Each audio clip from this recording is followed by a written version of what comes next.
me disent Makoumet et que je dis hello, oui, that's me, que peuvent-ils répondre? Et ça part dans les insultes qui n'ont plus beaucoup de sens. Et là, on voit la profondeur de leur homophobie qui n'a pas de profondeur finalement. Hey, par applaudissement, qui a grandi dans un milieu en se sentant différent des autres. Et les gens qui portent des claquettes, vous n'êtes pas concernés. Dans mon spectacle, je parle du fait d'être une personne queer issue des Outre-mer. J'ai grandi en Martinique jusqu'à l'âge de 18 ans et j'ai vécu pas mal d'homophobie dans mon enfance. Et l'homosexualité, ça a été par exemple quelque chose d'assez peu traité, mal connu, méconnu. Dites-vous que quand j'ai fait mon coming out à ma mère, elle m'a dit je suis surprise, mais je suis contente que tu ne sois pas un meurtrier. Ce qui n'a aucun rapport.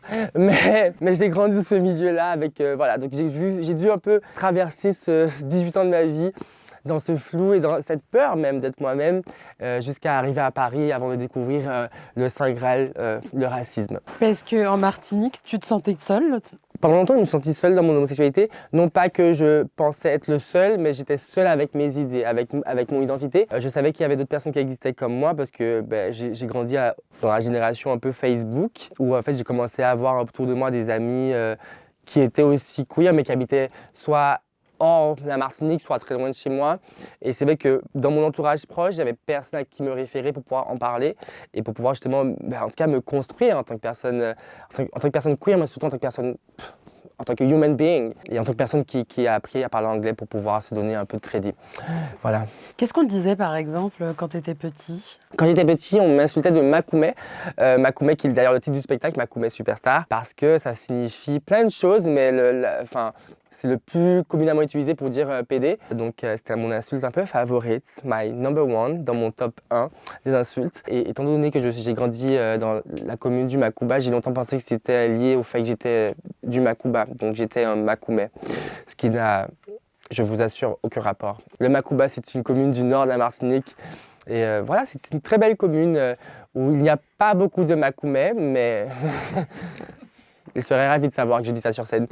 J'ai retourné ce terme parce que pour moi, il fallait en tout cas le décharger émotionnellement, le décharger de négativité et pour pouvoir en faire une force. Je dis souvent qu'il fallait me construire un bouclier avec les armes de mes oppresseurs et quoi de mieux qu'utiliser le terme Makoumet pour pouvoir me protéger. Parce que si ils me disent Makoumet et que je dis hello, oui, that's me, mais que peuvent-ils répondre? Et ça part dans les insultes qui n'ont plus beaucoup de sens. Et là, on voit la profondeur de leur homophobie qui n'a pas de profondeur finalement. Comment tu le vivais toi à l'époque? Est-ce que tu arrivais, tu avais cette force-là de leur faire croire que ça ne t'atteignait pas? Je crois que j'ai très vite eu la force de passer outre les insultes, même si c'est quelque chose qui m'a beaucoup affecté. J'ai tout de suite cherché à devenir un peu le pote drôle de mes groupes d'amis pour pouvoir justement aussi éviter d'être la cible. Dieu merci, je parle de Dieu, je parle de Beyoncé. Dieu merci à me funny bitch. En fait, je mentais sur tout, absolument tout.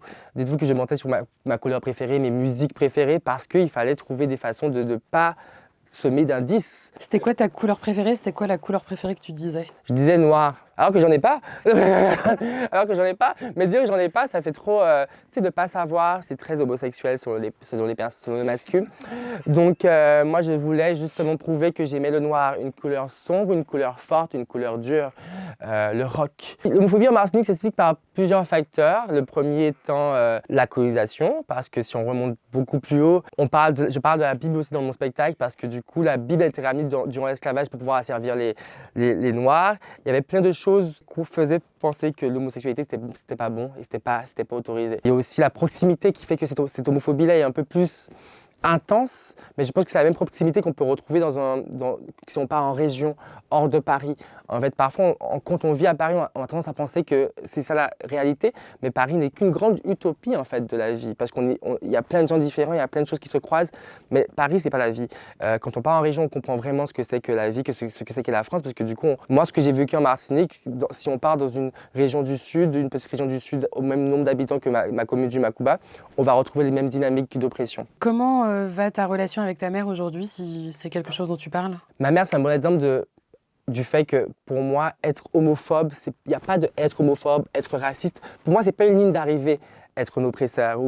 En fait, c'est juste un état qui fait que tu t'es construit d'une certaine façon et tu peux déconstruire ces choses-là. Et ma mère, elle a grandi dans un milieu très homophobe, avec beaucoup d'homophobie intériorisée, sauf qu'elle n'a jamais voulu me montrer ça. Elle a toujours fait en sorte de travailler sur elle-même, de m'accompagner au maximum pour pouvoir justement passer au-delà de ses propres peurs à elle, pour faire en sorte que son fils, qu'elle aime avant tout, puisse vivre et être heureux.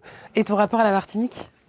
La Martinique, j'adore la Martinique, ça a pris du temps avant de dire que j'adore la Martinique parce que en quittant la Martinique, j'avais justement tout ce truc où je me suis dit 18 ans de ma vie, j'ai passé ma vie à me faire attaquer parce que j'étais gay, du coup j'ai aucune raison d'aimer ce pays. Mais en fait, le pays ne m'a rien fait. La Martinique ne m'a rien fait, mon identité martiniquaise ne m'a jamais rien fait. J'ai toujours été très fier de mon identité martiniquaise, je l'adore, je la connais par cœur. J'ai fait partie de plein de ballets folkloriques martiniquais. Mais c'est juste que les gens qui y sont, avec de mauvaises intentions, m'ont fait croire que je ne méritais pas cette carte d'être martiniquais. Comment ça va aujourd'hui? Moi, ça va très bien, je vis ma best life, j'ai mon petit chien, voilà, mon chien qui est homosexuel également. Je l'ai appris récemment parce qu'il ne aboie pas, il est très calme et il ne boit que de l'eau gazeuse. Qu'est-ce que tu aurais à dire à des gens plus jeunes qui sont dans la même situation que toi à l'époque, qui grandissent dans un milieu dans lequel ils ne se sentent pas acceptés? Aux plus jeunes qui me regardent et qui se sentiraient peut-être pas acceptés dans leur milieu, n'oubliez pas qu'il y a des gens qui sont très à l'aise en portant des claquettes, même hors été. Il y a des gens qui sont très à l'aise en portant des mulets. Il y a des gens qui sont très à l'aise en faisant des choses quand même incongrues, ce qui veut dire mettre des vêtements fluorescents. Donc, je pense que vous avez le droit d'exister parce que vous n'avez rien fait de mal, alors que ces gens-là, ils ont fait du mal à la mode et à mes yeux. So, keep shining, baby girl, baby boy, or baby non-binary. You're a bad bitch, you can shine.